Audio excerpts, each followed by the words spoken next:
Hello everyone, welcome back to my channel. आज हम पढ़ेंगे न्यूटन का फर्स्ट लॉ ऑफ मोशन और इनर्शिया जड़त्व, जिन्हें आसान भाषा और उदाहरण के साथ समझेंगे। तो चलिए शुरू करते हैं। First, Newton's first law of motion, इसका स्टेटमेंट देखेंगे। An object remains at rest or continues to move with uniform velocity in a straight line unless acted upon by an unbalanced external force। या क्या है?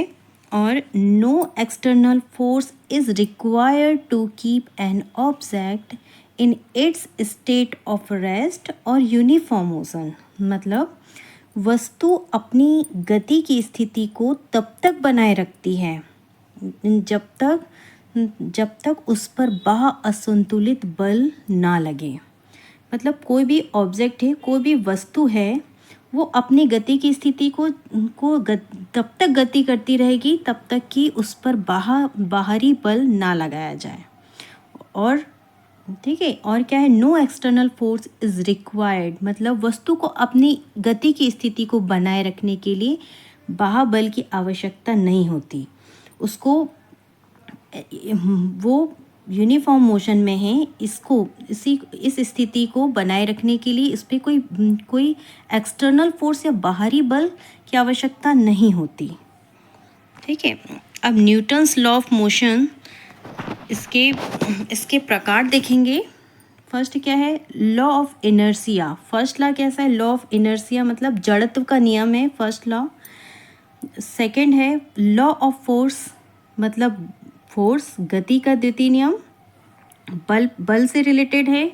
और third law क्या है? Law of action and reaction. Third law मतलब क्रिया प्रतिक्रिया का नियम है ना, इसका ये थर्ड लॉ है। तो अपन inertia, what is the inertia? Inertia देखेंगे। इनर्शिया मतलब जड़त्व। Definition: inertia is the property of a body by which it resists any change in its state of rest और uniform motion।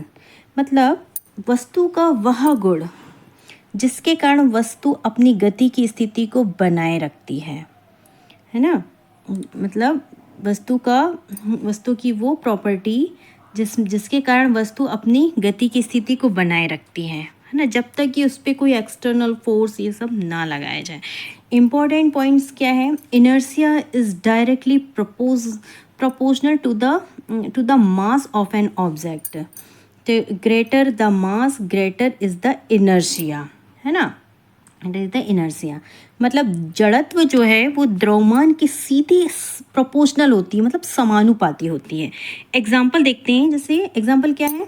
अ ट्रक, ये example देखते हैं। A truck requires more force than a motorcycle to start moving because the truck has greater inertia. मतलब एक truck को motorcycle की तुलना में, एक ट्रक है उसको अपन मोटरसाइकिल की तुलना में विराम से गति में लाने के लिए अपने को क्या अधिक बल लगाना पड़ेगा, है ना। ट्रक को चलाने के लिए ज़्यादा बल की आवश्यकता होगी मोटरसाइकिल की अपेक्षा, है ना। चलिए टाइप ऑफ इनर्शिया देखते हैं। टाइप ऑफ इनर्शिया के प्रकार: फर्स्ट है इनर्शिया ऑफ रेस्ट, मतलब विराम का जड़त्व। सेकंड है इनर्शिया ऑफ मोशन, गति का जड़त्व। और तीसरा है इनर्शिया ऑफ डायरेक्शन, मतलब दिशा का जड़त्व। तो फर्स्ट देखेंगे ये वाला इनर्शिया ऑफ रेस्ट, मतलब विराम का जड़त्व। विराम का जड़त्व, इसका डेफिनेशन देखेंगे। The tendency of a body at rest to resist any change in its state of rest is called inertia of rest.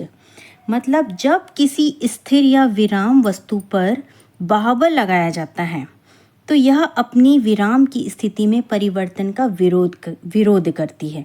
मतलब कोई भी वस्तु है, कोई भी स्थिर वस्तु है, उस पर कोई भी स्थिर वस्तु है, उसमें अपन फोर्स लगाएं, बाहरी बल लगाएं, तो लगाया जाता है तो वो अपने विराम की स्थिति को छोड़ना नहीं चाहती, मतलब वो विराम की स्थिति में ही रहना चाहती है। तो क्या है? विराम की स्थिति में परिवर्तन का विरोध करती है, तो वो क्या कहलाती है? विराम का जड़त्व या इनर्शिया ऑफ रेस्ट। एग्जाम्पल देखेंगे। ये देखिए फर्स्ट एग्जांपल देखते हैं इसका। When a card is pulled suddenly from beneath a coin, the coin falls vertically downward due to gravity. Means मतलब एक ताश के पत्ते हैं को जैसे एक गिलास है, गिलास के ऊपर ताश के पत्ते हैं और ताश के पत्ते के ऊपर एक कॉइन है ना। अब यदि एक ताश के पत्ते को अचानक खींच लिए तो आप देखेंगे कि सिक्का नीचे गिर जाएगा गिलास में और ताश के पत्ते उधर रहेंगे। तो सिक्का किसके कारण गिलास के नीचे गिरा? ग्रेविटेशनल फोर्स के कारण सिक्का नीचे गिर जाता है। क्यों? क्योंकि सिक्का क्या है? विराम में है, मतलब इनर्शिया ऑफ रेस्ट में है ना। और अब ताश के पत्ता क्या हो गया? गति में आ गया, है ना, फोर्स के कारण। तो क्या हो गया? ग्रेविटेशनल फोर्स के कारण वो विराम की स्थिति में तो था, तो वो कहाँ गया? गिलास के नीचे गिर गया। ठीक है, ये विराम का जड़त्व का एग्जाम्पल है। और देखेंगे सेकेंड एग्जाम्पल क्या है। व्हेन अ बस स्टार्ट सडनली तो द पैसेंजर बैंड बैकवर्ड।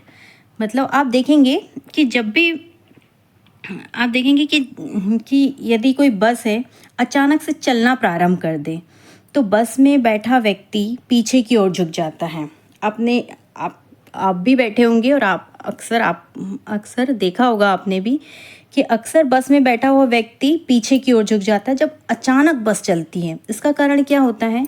देखिए कारण क्या होता है कि जब बस विराम में होती है, मतलब रुकी हुई रहती है, खड़ी रहती है, तो शरीर का जो निचला भाग जो अपना पैर निचला भाग होता है जो बस के संपर्क में होता है ना, तो वो बस के साथ गति करने पर आगे की ओर चला जाता है। जैसे ही बस चलने लगती है तो अपना जो निचला वाला भाग वो भी बस के साथ क्या करता है? गति करता है ना। और जबकि ऊपरी हिस्सा अपनी विराम अवस्था में ही रहता है। क्यों? क्योंकि निचला हिस्सा तो बस के संपर्क में था और बस चलने लगी, इस वजह से निचला हिस्सा गति में आ गया, परंतु अपने ऊपर का हिस्सा अभी भी विराम अवस्था में है। तो जिसके कारण हमें क्या प्रतीत होता है कि हमारा ऊपरी हिस्सा पीछे की ओर झुक गया, है ना। इसी वजह से जब बस चलती है तो हम पीछे की ओर क्यों झुक जाते हैं।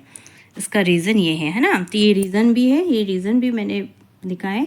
The lower part of the body moves forward with the बस while the upper part tends to remain at rest, hence the passenger bends backward। आपको समझा दिया है। चलिए नेक्स्ट क्या है? इनर्शिया ऑफ मोशन, है ना, मतलब गति का जड़त्व। इसका डेफिनेशन देखेंगे। The tendency of a moving body to resist any change in its state of motion is called inertia of motion. मतलब जब किसी कोई भी एक समान वेग से कोई वस्तु चल रही है, उस पर यदि बाह्य लगाया जाता है तो वस्तु अपनी गति में परिवर्तन का विरोध करती है। मतलब वह वस्तु गति में ही रहना चाहती है, वो उसके परिवर्तन का विरोध करती है। तो वो क्या कहलाता है? गति का जड़त्व या इनर्शिया ऑफ मोशन। इसके एग्जाम्पल देखेंगे, जैसे कि when a moving bus stop suddenly तो द पैसेंजर बैंड फॉरवर्ड। मतलब जब गतिशील बस, मतलब चलती हुई बस में अचानक ब्रेक लगाया जाता है तो आप देखेंगे कि बस में जो बैठा हुआ व्यक्ति आगे की ओर झुक जाता है। क्यों झुक जाता है? तो देखिए जब अचानक बस रुकती है तो शरीर का निचला भाग क्या है? निचला भाग बस के संपर्क में है ना। रुकने पर वो भी रुक जाता है अपना निचला भाग, किंतु ऊपरी हिस्सा अभी भी गति करना चाहता है ना। और गति करने के कारण वह व्यक्ति आगे की ओर झुक जाता है।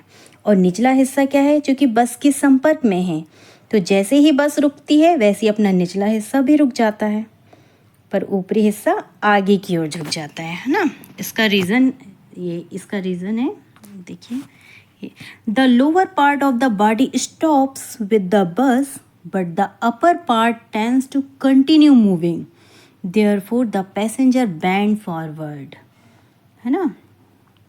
चलिए नेक्स्ट देखेंगे। See inertia of direction. Inertia of direction मतलब दिशा का जड़त्व। क्या कहता है दिशा का जड़त्व? डेफिनेशन देखेंगे। The tendency of a moving body to resist any change in the direction of its motion is called inertia of direction. मतलब यदि वस्तु किसी निश्चित दिशा में गतिशील है, कोई निश्चित दिशा में कोई वस्तु जा रही है, तो वह बाह्य लगाने पर, बाहरी फोर्स लगाने पर अपनी दिशा में परिवर्तन का विरोध करती है। मतलब उस दिशा को वो चेंज नहीं करना चाहती, उस चेंज का विरोध करती है। तो वो क्या कहलाता है? दिशा का जड़। एग्जाम्पल देखेंगे, ये वाला एग्जाम्पल देखेंगे, when a moving bus takes a sudden turn the passenger lean outward. मतलब जब एक बस जो सीधी रेखा में चल रही है, जो सीधी सीधी जा रही है ना, कोई बस, अचानक कोई भी मोड़ आता है, मोड़ पर वो मुड़ जाती है, तो देखना हमारा शरीर बाहर की ओर चला जाता है ना। अब ऐसा क्यों होता है? देखिए रीज़न समझिए। दिशा में क्या होता है? जड़त्व के कारण, दिशा के जड़त्व के कारण हमारा जो शरीर है सरल रेखा में ही गति करना चाहता है ना, क्योंकि वो क्या है, अपनी गति का विरोध करता है ना। जैसे कि निश्चित दिशा में गतिशील है कोई वस्तु, तो वो निश्चित दिशा में आगे चलना चाहता है। तो दिशा के जड़त्व के कारण हमारा शरीर सरल रेखा में गति करना चाहता है, पर अचानक बस के मुड़ने पर क्या होता है, निचला जो भाग है वो बस के साथ चला जाता है, किंतु ऊपरी भाग अपनी सरल रेखा, मतलब सरल रेखी दिशा में जाना चाहता है। तो सरल रेखी दिशा को बनाए रखने के लिए वो बाहर की ओर झुक जाता है ना। तो इसका रीज़न ये है, देखिए, the lower part of the body change direction with the bus while the upper part tends to continue moving in a straight line, therefore the passenger land outward। अभी आपको समझा दिया। चलिए exam, mud or water coming off a rotating wheel moves along the tangent to the circular part due to inertia of direction। आपने ये भी देखा होगा कि जब पहिए से कीचड़ अथवा या पानी को अलग करते हैं तो स्पर्श रेखी दिशा में वह गति करता है ना, आपने देखा होगा। चलिए उम्मीद है आपको न्यूटन का फर्स्ट लॉ और इनर्शिया अच्छे से समझ में आ गया होगा। अगर वीडियो पसंद आई तो लाइक करें, सब्सक्राइब करें, बेल आइकन दबाएं। मिलते हैं अगले वीडियो में एक नए फिजिक्स टॉपिक के साथ। Thank you.